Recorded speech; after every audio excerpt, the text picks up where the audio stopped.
ఇప్పటివరకు ఈ టేస్టీ రెసిపీని ట్రై చేయకపోతే తప్పకుండా ఒకసారి ప్రిపేర్ చేసి చూడండి. డెఫినెట్గా మీ ఫేవరెట్ రెసిపీస్లో ఇది ఒకటి అయిపోతుంది. ఆయిల్ ఎక్కువ వాడకుండానే చాలా ఈజీగా టేస్టీగా హెల్తీ స్వీట్ కార్న్ వడలు తయారు చేసుకోవచ్చు. స్వీట్ కార్న్లో విటమిన్ ఏ, సి ఇంకా యాంటీ ఆక్సిడెంట్స్ ఉండడం వలన చర్మం మెరుస్తుంది, బాడీలో డిఫెన్సెస్ పెరుగుతాయి. దీనిలో ఉండే ఫైబర్ వలన డైజెషన్ స్మూత్ అవుతుంది, కాన్స్టిపేషన్ సమస్య తగ్గుతుంది. స్వీట్ కార్న్లో బి విటమిన్, మెగ్నీషియం, పొటాషియం కూడా ఉంటాయి. ఇవి బాడీలో ఎనర్జీని పెంచి మెటబాలిజం ఇంకా బోన్ హెల్త్ని ఇంప్రూవ్ చేస్తాయి. మనం ఇలాంటి మంచి ఫుడ్స్ డైలీ ఆహారంలో భాగం చేసుకోవడం వలన చాలా హెల్త్ బెనిఫిట్స్ పొందొచ్చు. నేచర్ ఇచ్చిన కొన్ని సూపర్ ఫుడ్స్ని నచ్చట్లేదు అనే వంకతో అవాయిడ్ చేయడం మంచిది కాదు. మనకి ఏదైనా నచ్చని ఫుడ్ ఐటమ్ ఉందనుకోండి, దాన్ని మనం నచ్చేలా ప్రిపేర్ చేసి తినడం అలవాటు చేసుకోవాలి. ఇప్పుడు ఒలిచి పెట్టుకున్న స్వీట్ కార్న్ ఒక బౌల్లో పెట్టుకున్నాం కదా, ఇదంతా క్లీన్ చేసేసుకుందాం. ఇలా ఎప్పటికప్పుడు క్లీన్ చేసేసుకుంటూ ఉంటే వంట కంప్లీట్ అయ్యేటప్పటికి క్లీనింగ్ పని పెద్దగా ఉండదు. అవును అనిపించిన వాళ్ళు ఎస్ అని కామెంట్ చేయండి.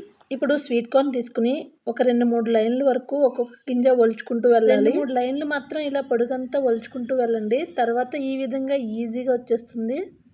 గింజల్ని ఒలిచిపెట్టుకోవడం చాలా ఈజీ అండి.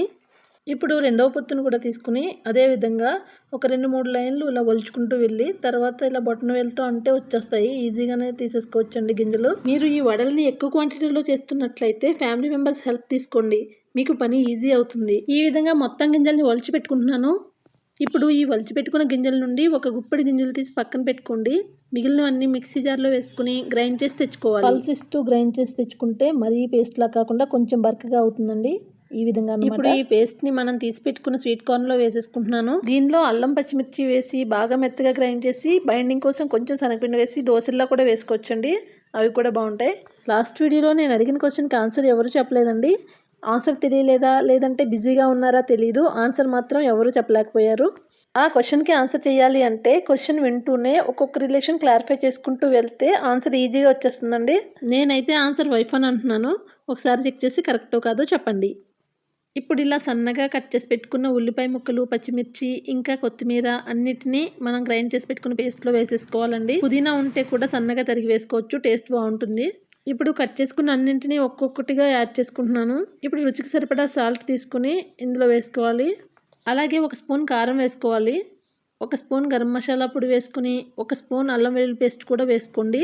ఇప్పుడు 2 స్పూన్ల వరకు వరిపిండి, 2 స్పూన్లు శనగపిండి వేసి కలుపుకుంటున్నాను.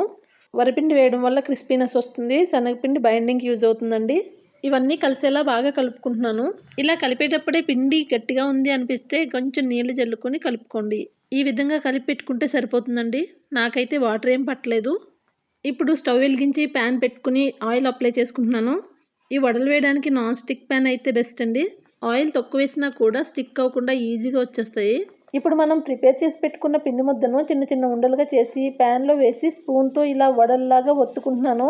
చాలా ఈజీగా చేసుకోగలిగే మంచి హెల్తీ రెసిపీ ఇది.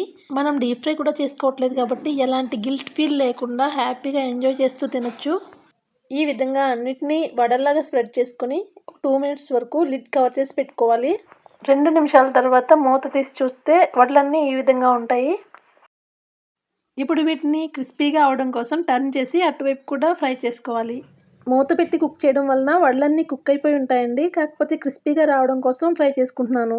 కొంచెం ఆయిల్ వేసి అటు ఇటు బాగా ఫ్రై చేయడం వలన వడలు క్రిస్పీగా వస్తాయి. ఇప్పుడు క్రిస్పీగా టేస్టీగా రెడీ అయిన వడల్ని తీసి ఒక బౌల్లో వేసుకుంటున్నాను. తక్కువ ఇంగ్రీడియంట్స్తో ఈజీగా సింపుల్గా చేసుకోగలిగే హెల్తీ రెసిపీ అండి ఇది. సింపుల్గా చేసేసుకోవచ్చు. స్వీట్ కార్న్ ఎక్కువగా బాయిల్ చేసి తింటూ ఉంటాం కదా, ఈసారి ఇలా ట్రై చేయండి, అందరికీ టేస్ట్ చాలా బాగా నచ్చుతుంది. వడల్ని స్పూన్తోనే కాదండి, ఈ విధంగా వేళ్ళతో కూడా ఒత్తేసుకోవచ్చు. చాలా సింపుల్గా ఈజీగా చేసేసుకోగలిగే రెసిపీ అని చెప్పాను కదా, తప్పకుండా ట్రై చేసి ఎంత ఈజీగా చేసుకోగలిగారు, ఎంత టేస్టీగా వచ్చింది అనేది కామెంట్ చేయండి. క్రిస్పీగా రావడం కోసం మాత్రమే ఆయిల్ వేస్తున్నాను. మూత పెట్టి కుక్ చేయడం వలన ఎలాంటి పచ్చిదనం లేకుండా బాగా కుక్ అయిపోతుంది. ఆయిల్ వేస్తూ అటు ఇటు ఫ్రై చేయడం వలన పైనంతా క్రిస్పీగా లోపలంతా సాఫ్ట్గా చాలా టేస్టీగా ఉంటుందండి. మంచి టీ టైం స్నాక్ అండి, తప్పకుండా ట్రై చేసి ఎంజాయ్ చేయండి. ఇక ఈ వీడియోలో క్వశ్చన్ ఏంటి అంటే, ఒక గుడ్డు బాయిల్ చేయడానికి 7 మినిట్స్ పడుతుందండి, అదే 4 గుడ్లు బాయిల్ చేయాలి అంటే ఎంత టైం పడుతుంది? మీకు తెలిస్తే తప్పకుండా కామెంట్స్లో ఆన్సర్ చేయండి. ఇప్పుడు మన వడల దగ్గరికి వస్తే చూడడానికి చాలా బాగున్నాయి కదా, తినడానికి ఇంకా బాగున్నాయండి. స్వీట్ కార్న్ తెచ్చుకుని వెంటనే స్టార్ట్ చేసేయండి. మీకు ఈ వీడియో నచ్చితే లైక్ చేసి షేర్ చేసి కామెంట్ చేయండి. ఇప్పటి వరకు వీడియో చూసిన అందరికీ థ్యాంక్ యూ.